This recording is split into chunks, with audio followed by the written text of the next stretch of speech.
Welcome, everyone, to the Mind of Christ here on YouTube. My name is Justin Amos, and I am so excited to be joined today by my good friend Kenny Atkins. Kenny is a youth pastor, and today we're going to be discussing the impact that mental health has on the teenagers that he works with. So, Kenny, thanks so much for joining me today, man. Yeah, thanks for having me, Justin. I'm excited to be here. Yeah, you bet. Well, Kenny, there's going to be people watching here that aren't familiar with you. So why don't you just tell our viewers a little bit about yourself, maybe how long you've been a youth pastor, and why you love working with teenagers. Yeah. So, like you said, my name is Kenny, and I've been a youth pastor for 8 years now. 5 years at the current church I'm at in the same city, and then 3 years at a previous church. And I love high school students. I love working with high school students, probably the most because they have a curiosity about life.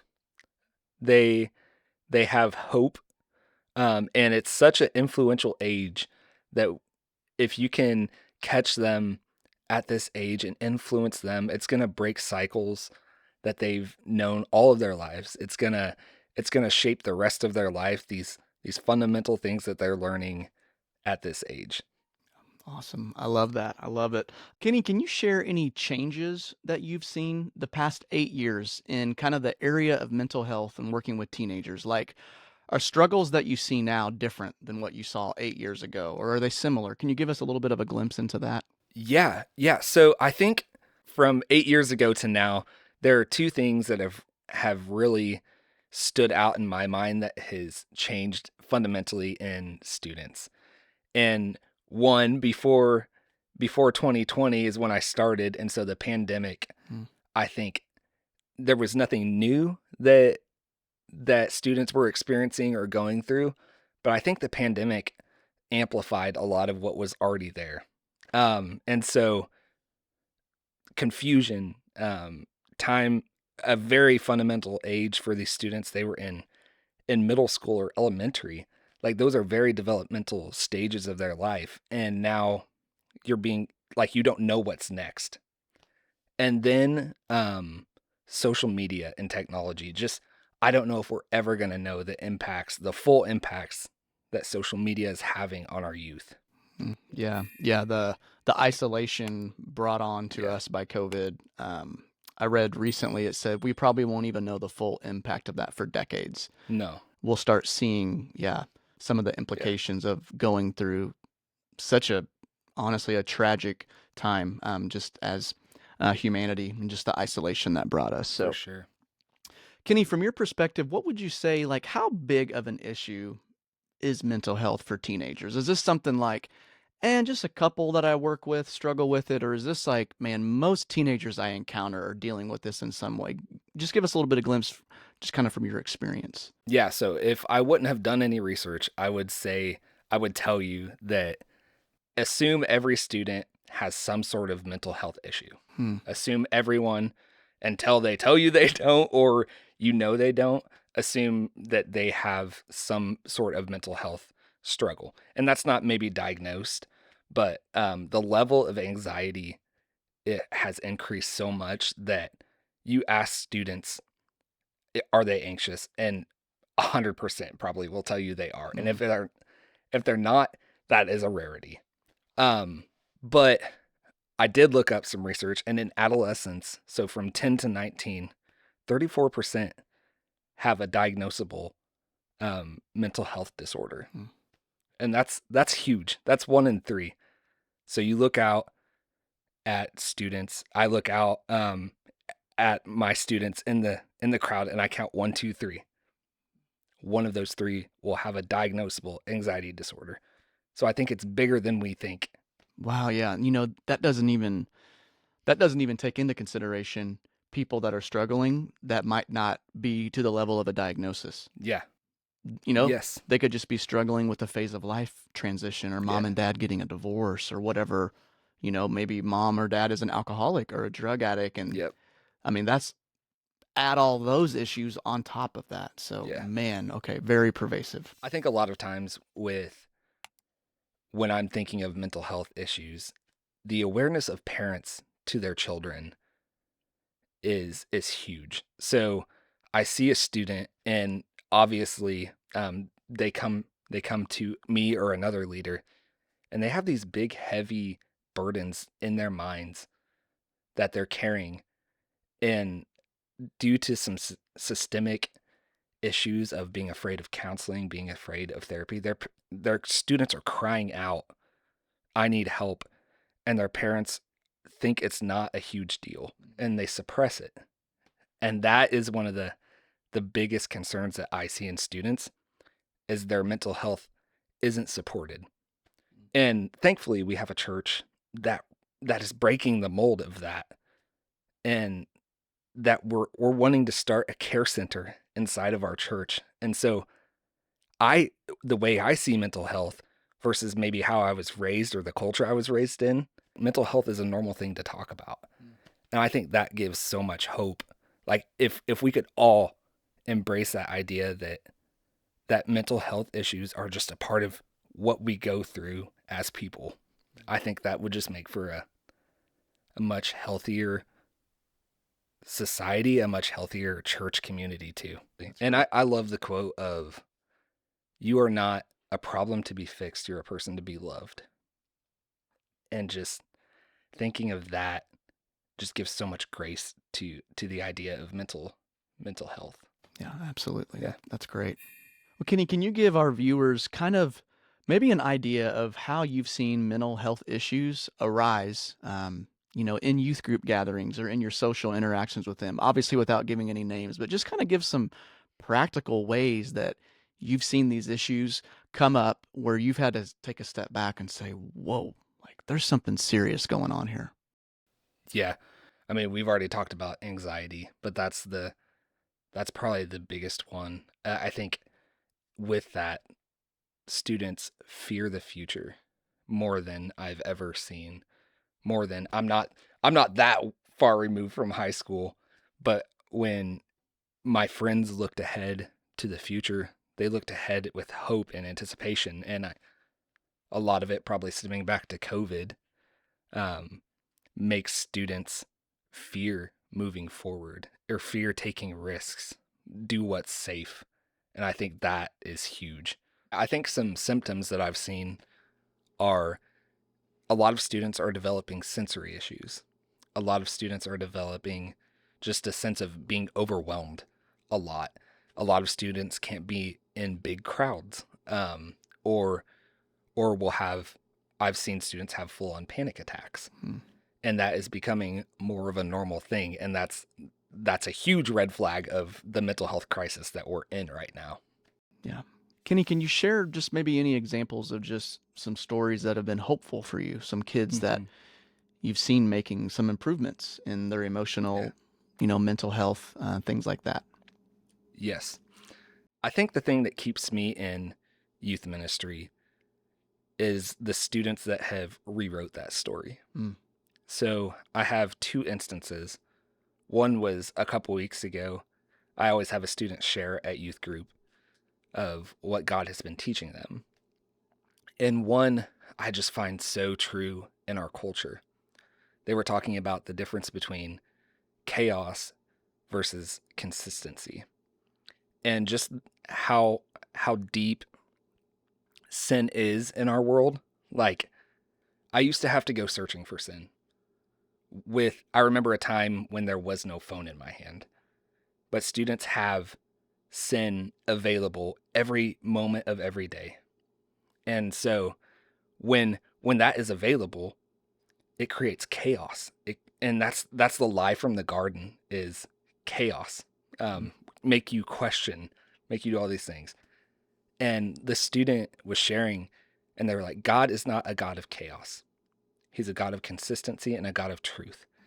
And so that rewriting of that story is just so cool to see, that students have seen the world to its full, and are now choosing to go back to a life of not having sin so easily at your fingertips. We're doing a challenge now at youth group where they're fasting from social media. And I think it's so cool just how many students have taken that seriously. And like, most people of my generation would see something, but have a really hard time actually executing. These students see an issue and they jump into action. And I think that's such a hopeful part of this generation. Mm. So I have a student that was really struggling with identity, and in particular pressures of being somebody, pressures of always seeing themselves as not measuring up. And kind of, we went to a couple camps and really got to walk with them through what it is to put your identity fully in Christ and let him speak as the sole thing that's driving your life. And it kind of culminated into this moment. It was their senior night of cross country, and cross country had been a thing that was a huge like buildup of this pressure inside of them. They would fear running before the race until their senior year. They let go of a lot of that, and they fully surrendered their life over to Christ. And it was their senior night race, and she was running, and it was so cool to see what was happening internally came out on the field. And as she was in pain and she was doing something really hard, she was smiling the entire way as she was going through this. And it's like those kind of stories is what keeps you hopeful of the future, that like mental health doesn't have to define you, but you can reach the other side with joy with Christ. Yeah. Oh, that's great. Just some stories, some examples of kids who are getting healing or just doing their part to take ownership of their lives and, get help, seek community. That's excellent, man. Yeah. Kenny, would you say, obviously you went to school studying to become a youth pastor. Yep.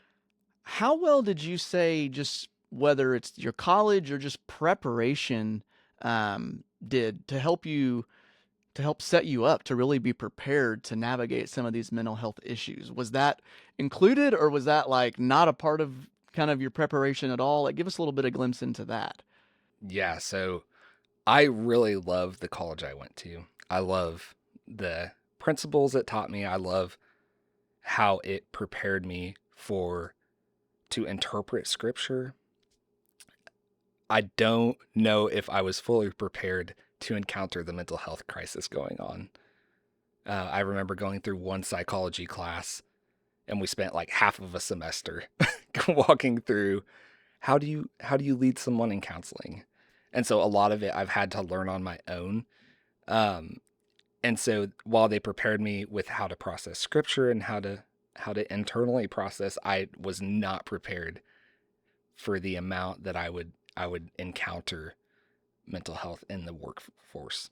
Yeah. Kenny, what advice would you give to individuals or organizations or churches that work directly with youth? Why should they take mental health seriously? Why is this something that they can't ignore anymore? Yeah. I mean, we talked about already how prevalent it is in our youth, and just the amount that students are dealing with is probably even more than the statistics say. I think it starts at home. I think that parents need to be having conversations early with their children. Phones are already having conversations, and they are learning whether you're teaching them or not. So having the conversations early of this is not, you're not abnormal for having mental health issues, I think can prevent a lot of lies in their minds that they are abnormal. And so starting that early, being a safe place at home for your children to express that is good. Also, I think the church has done a really poor job of acknowledging mental health. And so mental health isn't a new thing in our world. I look at the Psalms, and recently in our staff, we went through biblical characters of who we relate with. And one of mine was David. And I look at David's life of great triumph and great victories over Goliath, and just being a king that was faithful and a man after God's own heart. Yet you read the Psalms, and it's it's heartbreaking almost in some places. The things that David says, like, my soul cries out for you. I'm in a dry and a weary place. And even Psalms 23, a simple psalm like that we all know, like, he couldn't cry out in a Psalm 23, the Lord is my shepherd, lead me to still waters, if he wasn't in that place where he was just down. And just understanding that, like, you can still be a faithful follower of Jesus and have real mental health issues too. Yeah. Yeah, absolutely, man. Yeah. Yeah, that's so good. That just obviously getting churches on board with it, but also, man, I think it's so critical, that home piece, just starting at home. Like, nobody has more influence over the youth than their caregivers, whether it's mom and dad or grandma or grandpa, whoever's raising them. So yeah, the more they can just be compassionate and kind and seek to understand rather than seek to judge or just point the finger and shame, and just ask what's going on, and just be curious. That's just so huge. So thank you for bringing that up. Absolutely. I also think that starting in the home is important because the generation that I grew up in and you grew up in and the generations previous didn't talk about mental health. And us not talking about mental health has led to the mental health crisis that we're in now. Wow. Yeah. And the church needs to be a sanctuary for hurting people. And I don't think we've fully acknowledged that hurting people have mental health issues too. Just like the physical body, mental health issues are real and they are prevalent. And so having a church be a safe place and a sanctuary for hurting people also goes to the mind too. Yeah. Oh, that's beautiful, man. Yeah, the church being a sanctuary for the hurting just makes me think, of that quote by Bill Hybels, "The local church is the hope of the world," because we carry the greatest message that points to the living embodiment of peace, joy, grace, and truth, Jesus Christ. Yeah. Yeah, that's beautiful, man. Thank you. Absolutely. And if our kids can get a little glimpse of what heaven is like in our churches, I've seen it happen where students, it changes the rest of their lives. It changes the trajectory. It changes they rewrite generational stories from this young age. And I think we need to put more into that, more resources, more people guiding them, and just more awareness towards that. Yeah, absolutely. That's excellent, man. Very well said. Well, Kenny, thank you so much for your time. It's been a joy hanging out with you and having this conversation. Thank you all so much for watching, and we hope this video has been a blessing to you. And as always, if you need help, reach out. There's no shame in getting help with mental health problems, whatever it might be. Reach out, comment here. I'd love to have an interaction with you here on YouTube. You're not alone. Whatever you're going through, somebody else is going through it, or somebody has walked those shoes before. So thanks so much for watching, guys. God bless.